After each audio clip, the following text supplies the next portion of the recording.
let's jump into our next key concept. We'll do a little bit of a quick overview discussion here, and then we'll elaborate some more as we get into the various projects. We talked about variables. Now, let's talk about logical statements.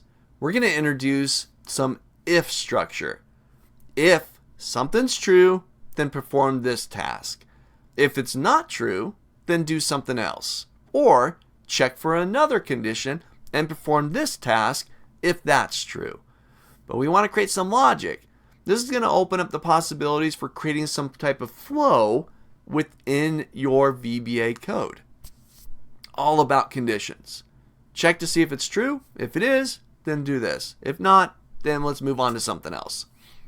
So there's actually a couple different ways to be able to create conditional statements such as this, but what we're going to work with is perhaps the most common one. We're going to work with the if statement. Now I've still got the previous project open that we've been playing around with, this fun with procedures. Now I'm going to modify it a little bit to start to discuss this if logic. Here's the scenario. I get a value somehow, whether it's from an active cell or it's from some user input or it's from some other location. It's a numeric value that I now get in. I want to store that inside the variable, and then I want to check to see what that value is. I want to say something like, if it's greater than 20, then I want to output this value. If it's not greater than 20, then I want to do something different. Okay? Take a look. This is using some conditional statements to create some logic within your code. So let's say user input, I'm going to make that equal to 21. Okay?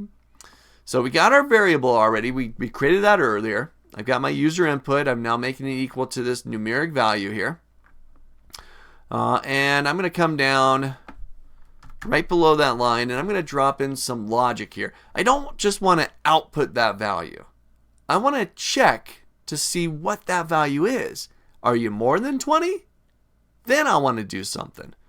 So I'm going to say if, this is where our if logic or if statement comes into play, if user input, that's the name of our variable that holds that value. If user input is greater than 20, there's my condition. I'm checking that value.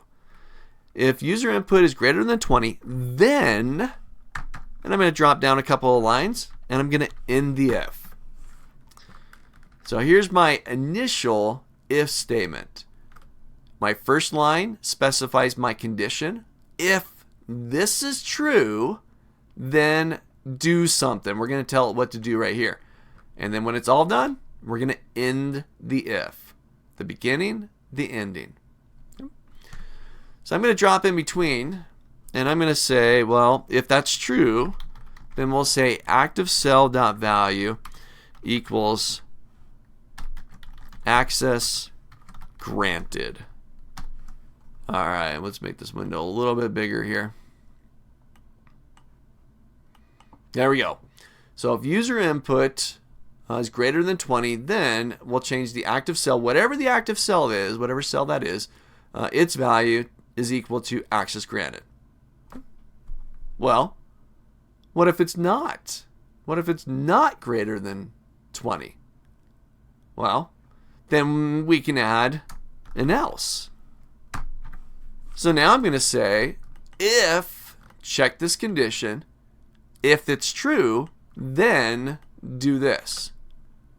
Well, if it checks the condition, and let's say this is not true, it's something less than 20, then just ignore this and jump down to the else and do what we tell you to do here.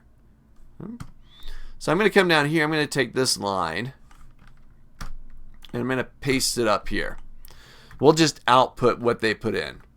So if it's not greater than 20, then we're just going to get whatever they typed in. So let's try this out.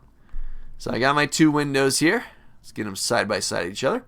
I'm going to go ahead and run the procedure. So I click into there. I'm going to go ahead and hit the play button. Watch my cell over here. I'll hit play. And look at that. Access granted. User input greater than 20, which it is, 21, then I get the output. Cool. Well, what if it's not? What if I put an 18 in there?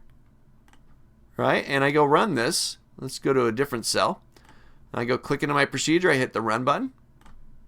19. So it completely ignored this, right? Because it wasn't greater than 20. It jumped to the else and it performed this action. I got back my 19. This is your conditional statements. You get much more elaborate with this, and we're going to talk about this much more in depth as we get into some later projects where we're going to say, hey, if this is true, then perform these tasks. Well, if that's not true, then I want you to check another condition and see if that's true. We're going to use an else if. And we can keep going. You can build some complex conditional statements using if logic. If you've used the if function inside of Excel, it's very similar feel. Different way of writing it, but same thing in the end. Check in condition and then do one of two things based on whether or not that condition is true or false. This is your if statement. So try this out. Get some practice with it. Even elaborate. Play around with it. Get a feel for working with some logic and creating some flow within your code.